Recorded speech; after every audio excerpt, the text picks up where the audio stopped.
This is a podcast about new crops. You're going to love it. Join us on The Cutting Edge, a podcast in search of new crops for Wisconsin.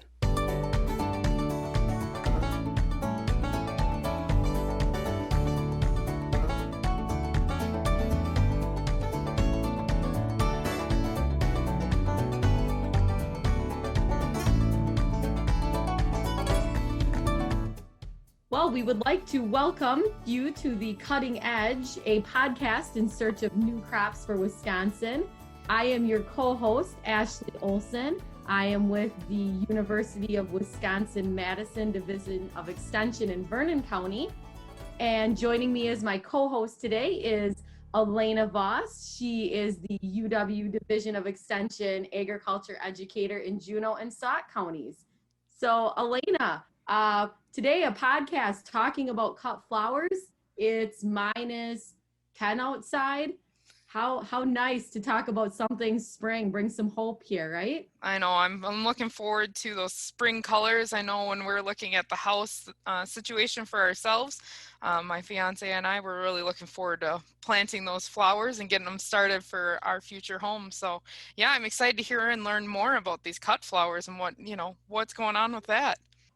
Today we have with us Heidi as well as Tiffany. And so if either of you who'd ever like to go, introduce yourself and give us a brief background.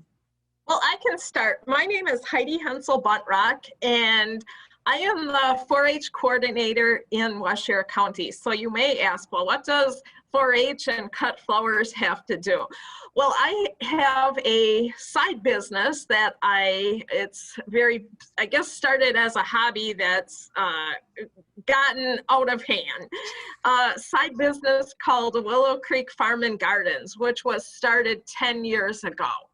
And we had purchased a nursery, really had no idea what we were going to do with it, and one thing led to another. We got into irises, peonies, and growing cut flowers. So while I do not necessarily do like a subscription-based cut flowers, I more grow the cut flowers for flower arranging and weddings and different things like that. I also do have people who come and buy cut flowers, but that's not my main focus. My main focus is I grow it to sell it just to people who come to my business. I'm open on weekends, and then also more for weddings, events, floral arrangements. All right, thank you, Heidi. And Tiffany, how about yourself? So my name is Tiffany Cade. I own Deep Rooted. We are a 20-acre certified organic farm. We have a spring garden center and then also a greenhouse operation where we specialize in organic tomatoes. The cut flowers kind of started as like more of like a passion project. It was like my way to kind of unwind at the end of the day.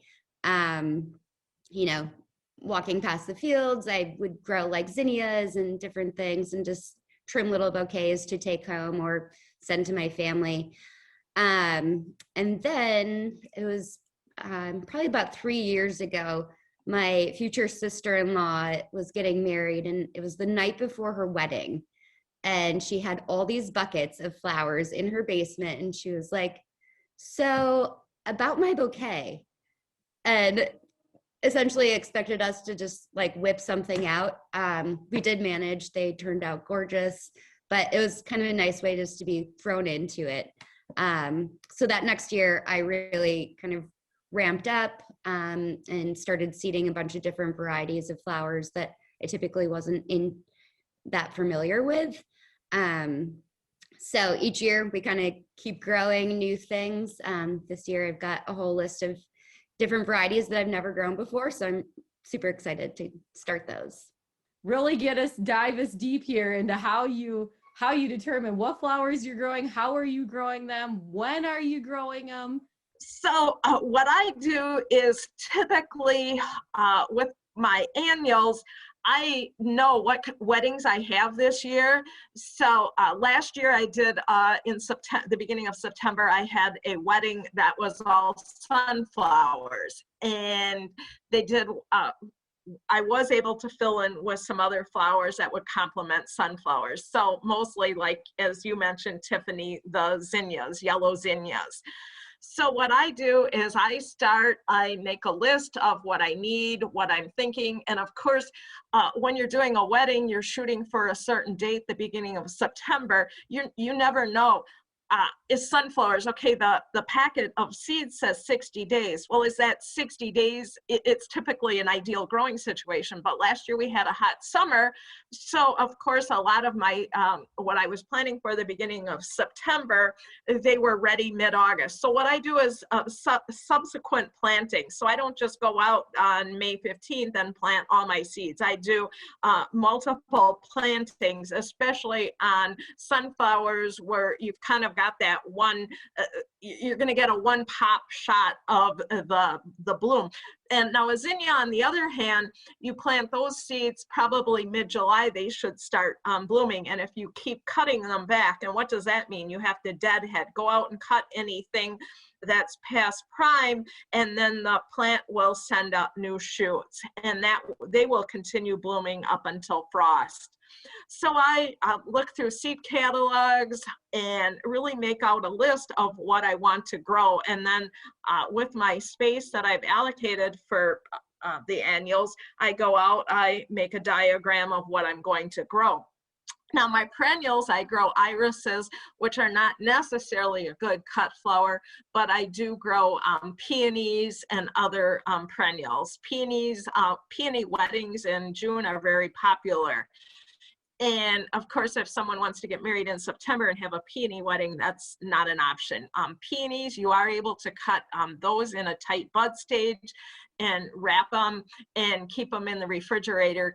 What I do is if you cut them in a very tight bud stage before they start to bloom, you can put them in some water in a refrigerator, cover them up with a plastic bag, and they will last probably until a good month, so probably through July.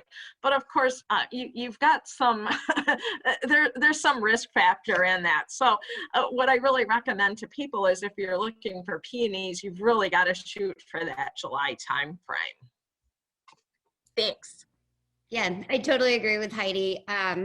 It starts, with all the seed catalogs coming in, and it is a very, very dangerous time. I go through probably like 4 pads of sticky notes of just like flagging different pages and varieties that I find interesting. So one of the interesting catalogs that I get an order from is GeoSeed, and that has been, it's been really helpful because it's all, the varieties are listed in Latin names and there are no photos. So it's a lot of time on Google searching. So that's kind of one way I've found to find some more like interesting varieties, different colors, things like that. So a lot of it has been just like trial and error. And I do a lot of that too. It's kind of that hit and miss.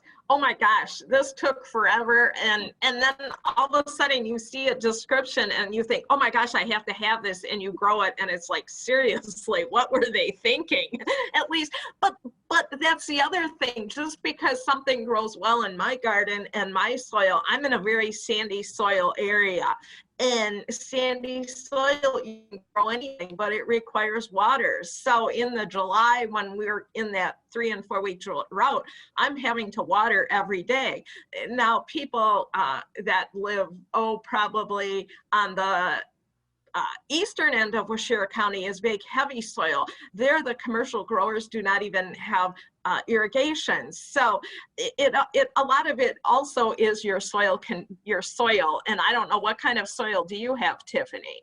We have a heavier clay on our farm. Okay, yeah, heavier clay, which would be what was in eastern Washira County, but I'm in central Washira County and it is total sand.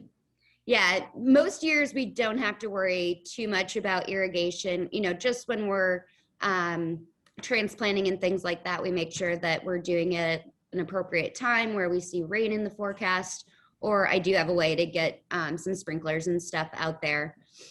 But we start the majority of our seeds here at the farm I do order in some plugs for varieties that are a little bit harder to start, like Lysianthus, the eucalyptus, that just take a little bit longer. One of my first years, I started Lysianthus from seed. I started them in February thinking like, okay, awesome. I'm gonna have plenty of time.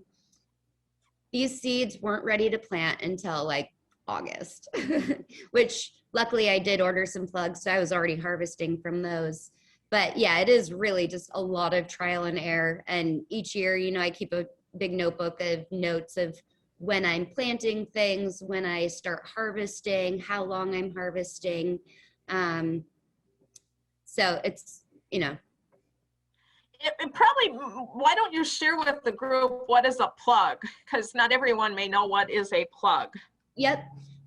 So plugs, you typically will be started from like a commercial grower. There's a lot of growers out on the West Coast, California, that will start seeds, and then you essentially buy like the baby plant from them. I got introduced to the plugs because of our garden center in the spring. So a lot of the, you know, petunias, callies, verbenas, things like that, all have patents on them. So if you're wanting like those specific, like proven winners varieties, you can actually just start those from seeds. Those are all tissue cultures.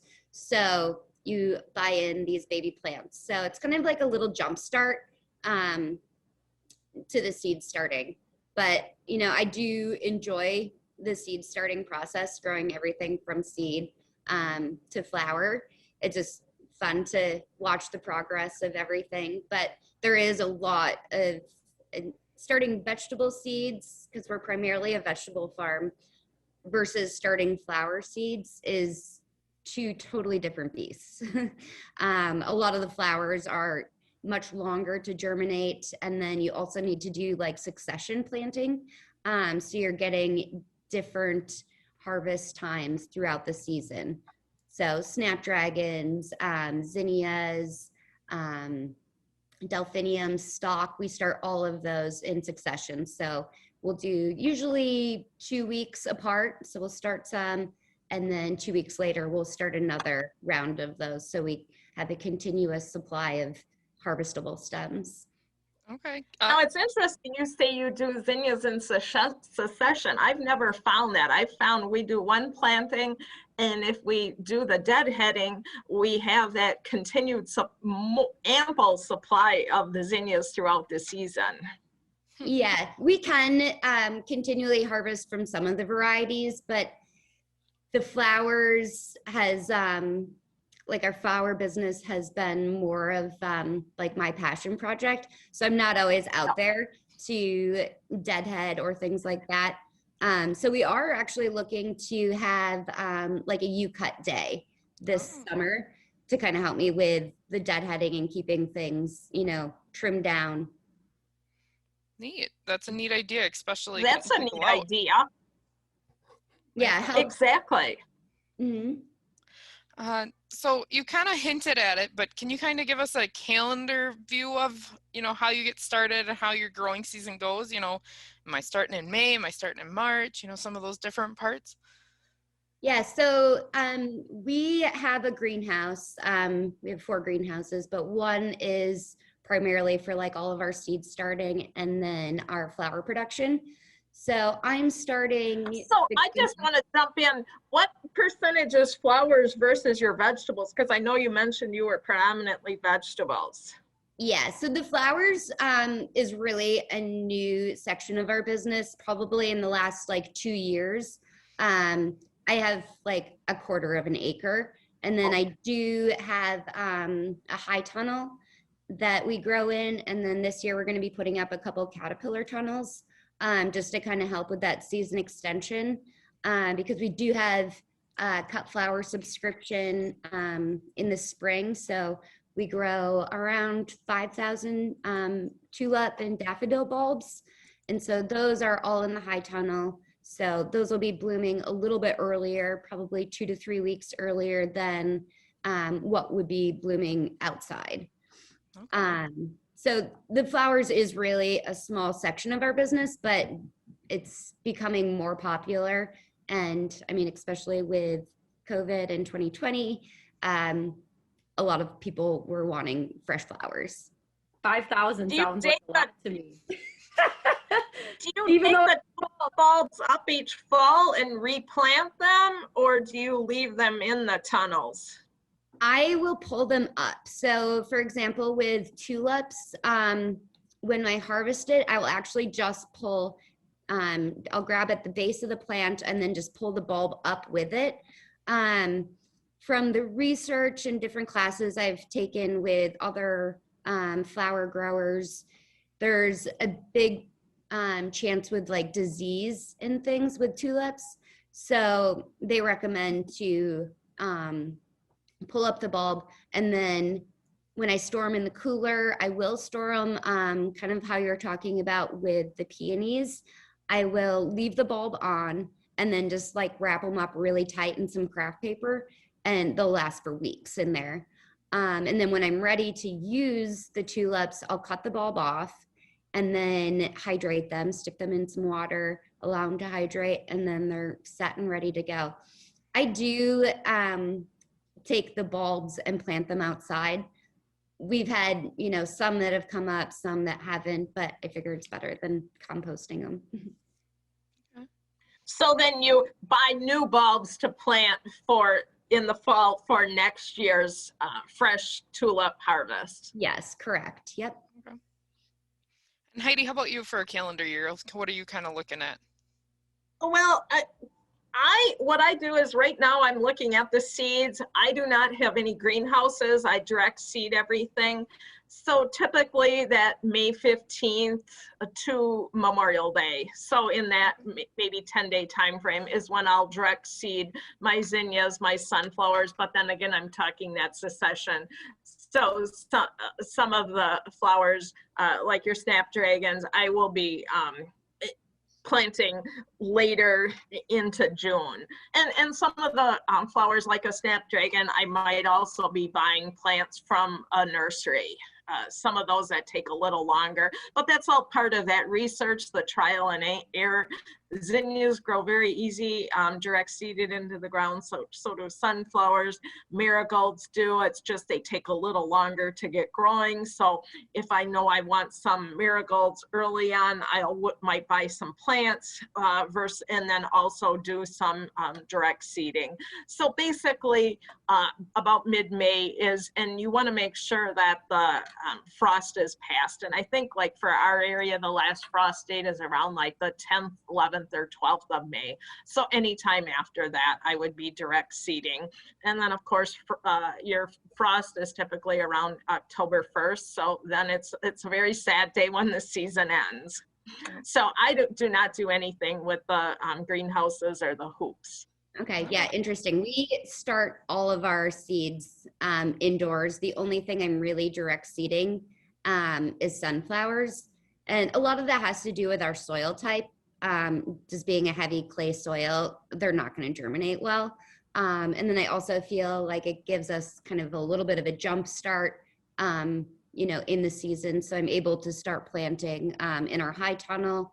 I'll be planting snapdragons and like sweet peas, probably like end of March, beginning of April. And that's an unheated high tunnel. So you'd be surprised actually that a lot of like the stock, the snapdragons, the sweet peas, they will, take a little bit of cold weather. I was harvesting snapdragons this fall, and it was getting down to like, mid 30s in our high tunnel, and they were still growing. Wow. And such a neat opportunity to hear two perspectives for individuals that are interested in potentially growing cut flowers. You get to hear the differences of, working with, no nurseries, no greenhouses, no high tunnels, and then being able to hear that too. So we really appreciate being able to hear both of your perspectives on this opportunity. So, okay, we're getting through the planting season. Then what? Are you watering every day? Are you weeding? How are you working through some of those activities that, we all love to do in the heat of And summer. we've heard the term deadheading a lot too. So Yep. when does that start? Well, typically what I do is when I start the planting, then I wait for everything to germinate. And germination means once it starts growing. Zinnias are typically quicker, the 4 to 5 days. And that's where something like that works very well for direct seeding in the ground. Also, sunflowers are about the 7 days. Some of those other plants like the snapdragons may be a little harder. So that's where I'm buying the plants. They may take like a 21 days. Well, is sometimes between the planting and the 21 days, your weeds start to take over. But what I do is once my plants have started to grow, I put on a pre-emergence, which will help with the weeds. But it is weeding probably after 2 or 3 weeks down the rows. Also, side dressing with fertilizer. I use just a generic, basic triple 12 fertilizer to give it that extra oomph. I'm in that sand. There are no nutrients in the ground. I've got to put something in there to help them along. And pretty much unless we're in a drought, the May, June probably does not require watering, although because like I say with that sand, after 3 or 4 days, if it has not rained, I need to get water on those plants. And I do have underground irrigation to all my beds. So that does help the watering process. And then once July comes along and the plants get bigger, the weeds tend to not grow. Plus I have used that pre-emergence. So don't need to go in and weed between the rows. But then when we're in those drought times, it's watering every other day to keep those plants alive. And once the plant has bloomed, like a zinnia, once it's bloomed and it starts to fade, then that means that when I say the deadheading, that's what deadheading is. Once that flower has started to fade, it's not in its prime, then you want to cut it so the plant will continue to grow and send off new shoots and new buds. How about you, Tiffany? You said that you're organic too, right? Yep, we're certified. I do not certify the cut flowers, obviously because you're not eating them, but we do grow everything on our farm organically. So as far as in the spring, we will start everything in the greenhouse, and then we actually plant into like a landscape fabric. And so essentially that's just a fabric. A lot of people use it in like their garden beds to kind of help with the weeds coming up. So we have a 4-foot landscape fabric that has holes burnt into it. And so we're actually just planting the plugs right into the fabric, which kind of helps, again, give it a little bit of a jump start. So then it's like not as many weeds are coming up. We do have to weed quite a bit in between our rows. Going back, I think if I were to set up my flower field a little bit different, I would have paths that I would like mow, like keep it with grass or something so that I was able to mow it.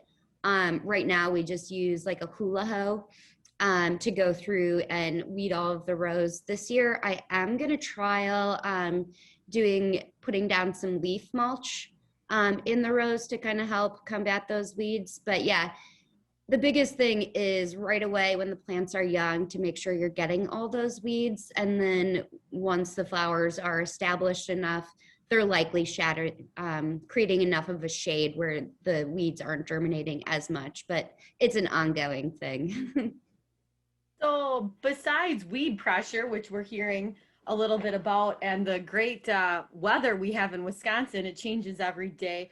What are some other challenges that you have growing the flowers? I mean, insects, what if we get a hailstorm, things like that?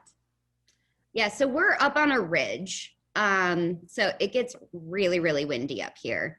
So the wind is one thing that we will struggle with a little bit in the spring. We'll have like plants that'll get knocked over, during, a storm or anything like that. But I try to stake and provide support for some of the varieties that are a little more prone to that. But as far as disease, we don't really have too much. Unless it's a really wet season, we might run into some botrytis. But other than that, it's actually, we have more beneficial insects in our flower field. So we're seeing, a lot of, butterflies, bees, green lacewings. So that was also another part, being that our farm is certified organic, is kind of helping introduce and create a habitat for those beneficial insects. I would say for us, it would be the wind. We do tend to, if we get a bad storm, it may sort of knock a bloom off, but a lot of your annuals are going to regenerate those blooms. So, but you do, it's like any type of agriculture. Hail, wind, you just never know what to expect, and it's a chance you have to take. Okay. We've kind of covered it all, but you both have stated how you have very different soil types. Do you do soil testing and, putting some fertilizers on to help make sure you're getting those nutrients in, or, what are you kind of doing for that aspect of it? Every couple of years, I do multiple soil testings from the different gardens that I do have, and then amend the soil as needed. But we also, in the fall, put the leaves in and like till those in, and pine needles. So, but definitely, yes, I would recommend soil testing, so you do know what you have and how you'd have to amend the soil. Yeah, I agree. Soil testing is really important. One thing I've found to be helpful is making sure that you're taking the soil test the same time of the year when you take your soil test. So then you have a really good comparison. So if you're taking a soil test, the spring of one year and then the fall of the following year, it's hard to kind of look back at that data because they're at two different points in the season.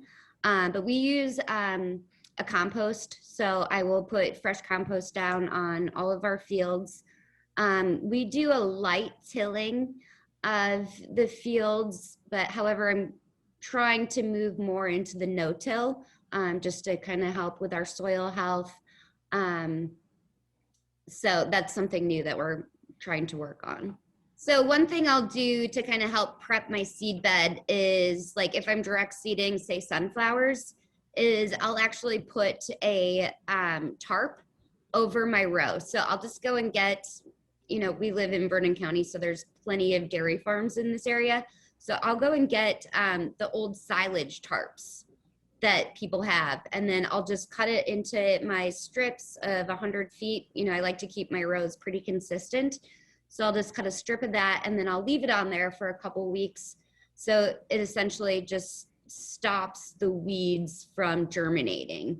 So then that gives me a really nice, like, fresh seed bed to kind of seed into. Yep, letting that sun do the work for you in a sense. That's great to hear, and really great that you're both, able to talk about how you do that soil testing to help with that. And again, like Ashley and I, we can offer those opportunities in our extension offices. So always feel free to reach out to your local extension offices. Yeah, the extension office in Vernon County, and then I've also worked with the one in Monroe County, because we're kind of right on the border with our farm, but they've been incredibly helpful.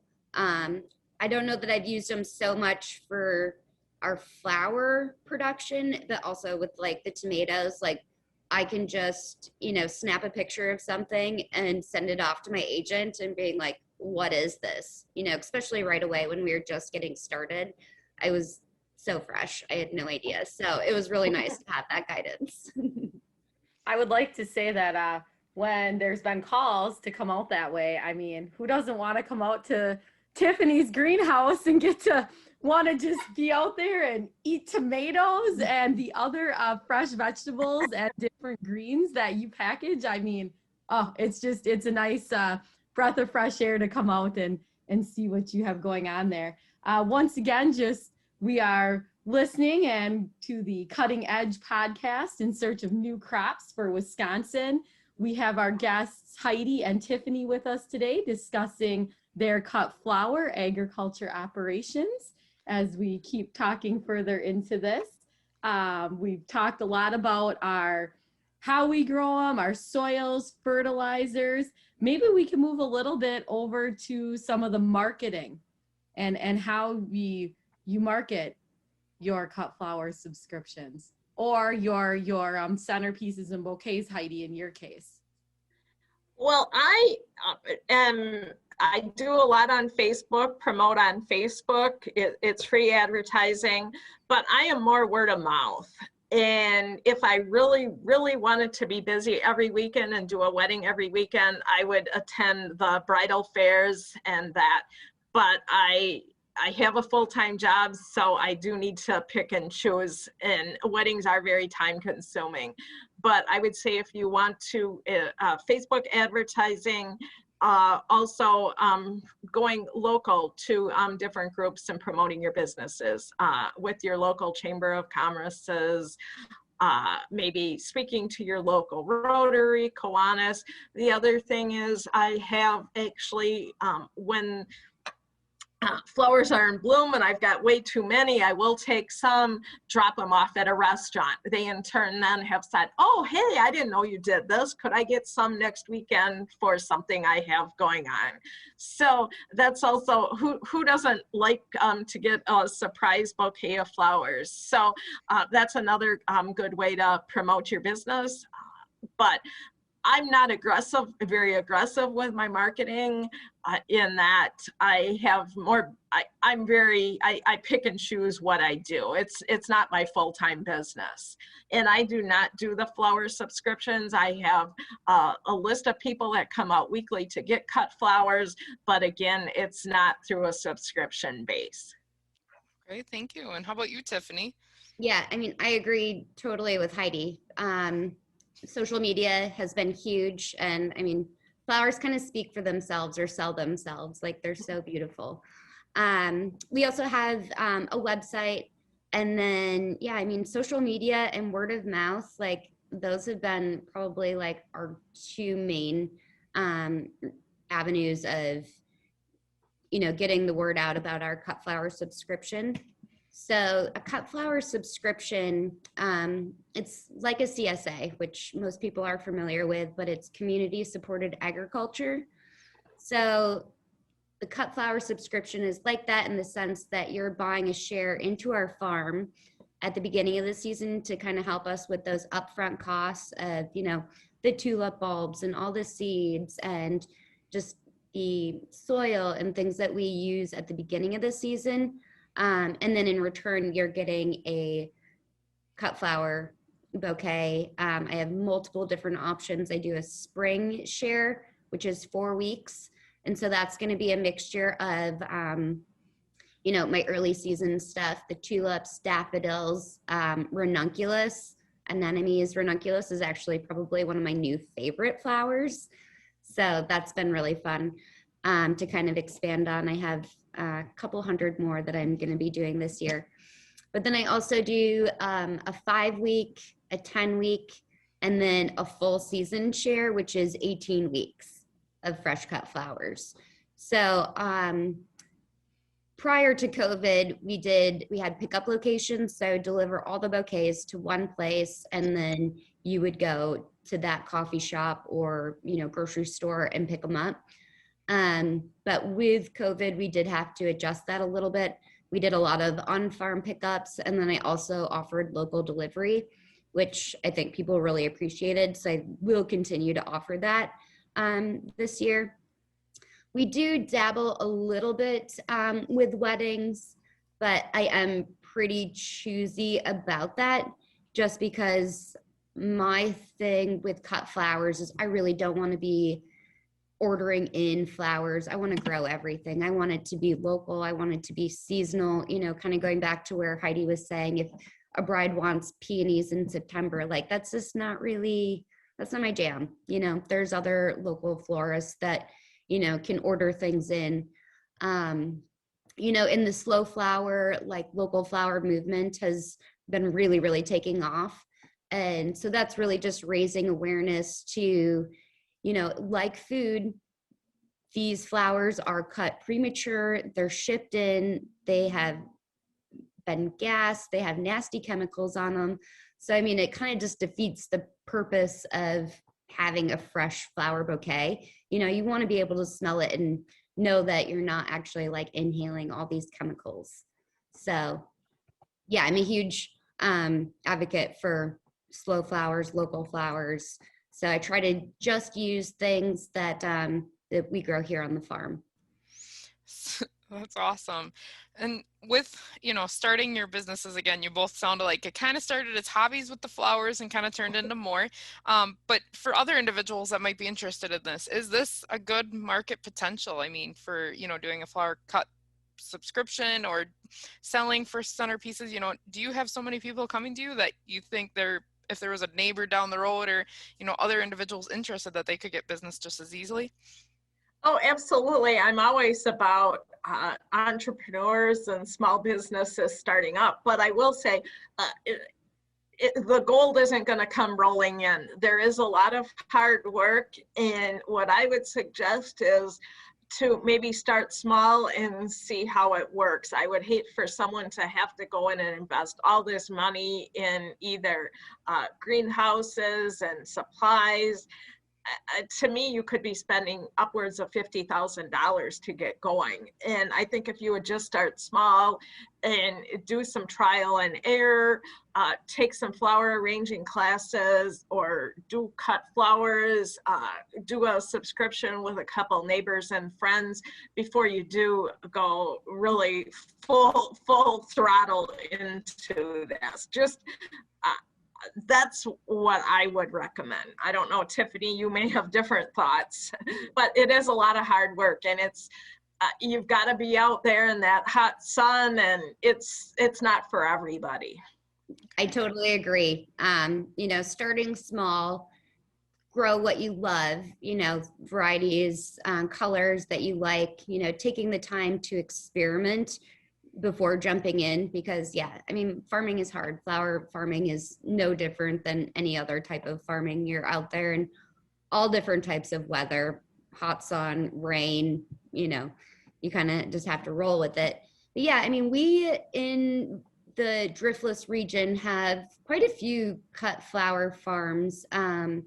There's Sunborn, who's down by Mount Horeb, who's a super successful flower farm. She does a lot of weddings and events. And then just locally, there's a couple other subscriptions. So it's always nice, to kind of have that support system as well, where it's like, okay, my crop of, snapdragons didn't germinate well. You can always kind of reach out to someone, or if you're having issues or, if you're short on product.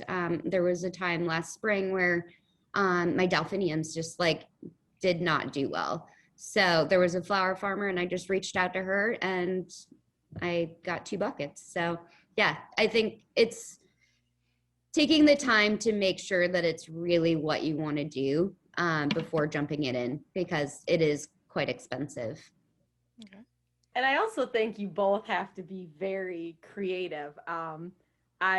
I've seen some of the work, being in Vernon County with Tiffany and watching you on some other local spotlights, and how you yourself make up every bouquet of the cup, if that's what you call them, of the cut flower subscription that goes out. And even for Heidi, you have to have that creativity and knowledge and it's a passion for you, but to make those bouquets look amazing. I think you both. Well, I started flower arranging probably in the mid 80s. So I have been doing this now for almost 40 years. And I will tell you, even in the last 10 years, I look at what I've done when I started my business 10 years ago, and they are nothing where they are today. So you keep learning. And I like to put bows on things, especially for weddings. And I can make a bow in, 10 seconds, and people will say, oh my gosh, I'll say, yeah, but I've made 10,000 bows. So when you get to that 10,000 bow, or I've put a 10,000 arrangement together, I would hope that you would have made some improvement from day one. But what I also do is I have workshops where I bring individuals out. I have a class and I charge a fee, and then they go to the fields, they cut what they want, and then I have probably 500 to 1,000 different containers on my shelves. They grab a container and they design their flowers, and it's really about educating and giving people the opportunity. And if you don't like something, pull it out and try something else. So that is one of the other things I do, is bringing people. I hold classes and letting them experiment with the flower arranging to give them practice and making them feel comfortable with doing it. Yeah, I agree. So I actually had an art minor. So I never thought I'd be a farmer. My dad and I kind of have this joke where I went to college and, you know, he would always say, oh, you just wait, you're going to move back here and marry a hog farmer, which I didn't, but I'm a farmer. So it's really nice to be able to use that kind of creative edge that I have and just experiment with it. And yeah, I mean, looking back at some of the bouquets that I did right away, of course they're beautiful, but just the techniques, and I mean, trends change, you know, color combos, things like that.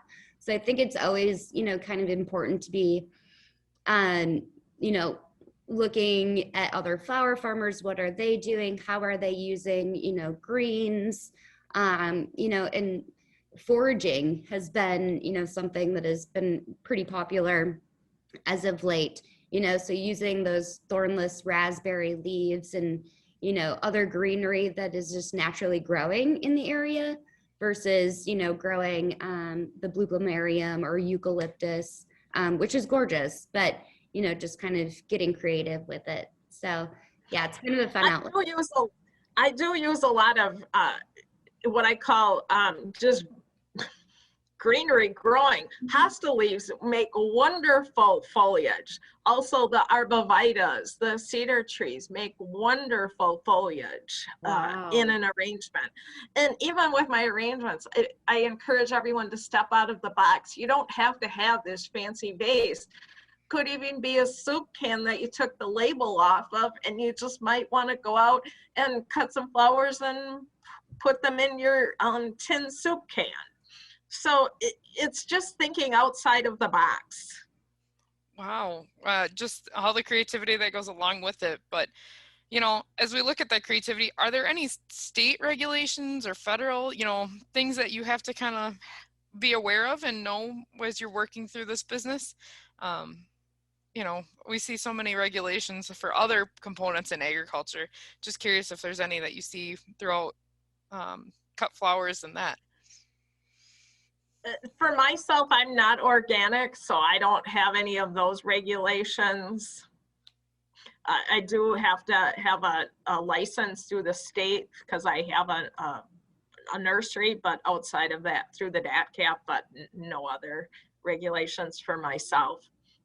Yeah, kind of the same. I have a nursery dealer's license, but that's more for like our garden center in the spring. I appreciate when we're talking and you're talking constantly about the different varieties and experimenting. And Tiffany, you were kind of saying, well, we kind of need to be, you know, and I wanted to say on the cutting edge, just like this podcast series, you're on the cutting edge of what's changing, what's new and up and coming with the different flowers that people may want to see or use. And I think it's awesome that you both are able to experiment with different and new varieties. Myself, you know, I love flowers, but like petunias and marigolds are about as awesome as it gets for me. And so I really appreciate listening and hearing more about what you both do. As we get closer to— Can I just jump in there, Ashley? Can I just jump in? One thing, when you talk about like petunias, they have a real, like their stems are real like sticky, and while marigolds are very pretty out in the field, they kind of do have that little more coarser look to them. And they also they somewhat have what I would call a not pleasant aroma. They stink. Exactly. And the other thing is like a stargazer lily, which I grow some of those because that is considered a perennial. Well, some people have they cannot take the aroma of a stargazer lily. So I had one bride who came, this was many years ago, and she wanted to have stargazer lilies for her wedding. And I said, before you do that, make sure you actually have a stargazer lily and you can stand that smell, because one person had the friend that was with her said, I got a bouquet of those and I had to like throw them outside because I couldn't stand. So just make sure that some of the flowers do have that smell that might not be pleasing to people. I would have never guessed some of those. And I think that leads to a great opportunity for us to kind of lead to that ending remarks. Do you have any advice, for those looking to get into the business, or, future things that you look to do that maybe others can think of too as they're, looking at their business plan of potentially doing cut flowers? My advice is, if you're interested, give it a try. Plant some flowers, start small, and go for it. There's always a market for fresh flowers, especially with all the COVID and the farming and the back to buy local, the fresh. So definitely, I would say give it a try. It's if you enjoy flowers and it's your passion, I encourage anyone to. But also remember that it is a lot of hard work. But with the hard work, you also have that the satisfaction of these beautiful flowers that you're growing. So I would close with that. And as far as my future endeavors, right now I'm just status quo. I'm enjoying what I'm doing. Thanks, Heidi. And how about you, Tiffany? Yeah, I agree 100% with Heidi. Start small, take the time to experiment. There's a ton of resources out there on the web, books. One that I've found super helpful is Florette Flower. She's out of Washington, but she'll do free like live mini workshops, which she does them on a range from like seed starting to transplanting to how to cut and when to cut flowers. I think one misconception with flower farming is like, oh, it's always so beautiful, everything's blooming, but you're actually like, you should be cutting those flowers before they're blooming, to provide the optimal stage for them, So, just do the research and have fun. It's great. And as far as future endeavors, I'm going to keep experimenting as well. There were a couple things that we grew last year that I will definitely not be growing this year. I'm going to be doing some more U-Cut days to kind of help, educate and get people into local flowers and to promote that. A couple new varieties of things I'm going to be experimenting this year with are tuber roses, which have a scent. I find it lovely, but some might not. So yeah, just enjoy it. Awesome. Well, we want to thank Elena, and I would like to thank both of you for joining us today. If there's anything else you'd like to add in, I think we've covered a lot of the bases. And again, thanking Heidi from Willow Creek Farm and Gardens, located just outside of Wautoma in Waushara County, and along with Tiffany Cade from Deep Rooted, located in Westby, Wisconsin in Vernon County. Again, we'd like to thank everybody for joining Cutting Edge, a podcast in search of new crops for Wisconsin.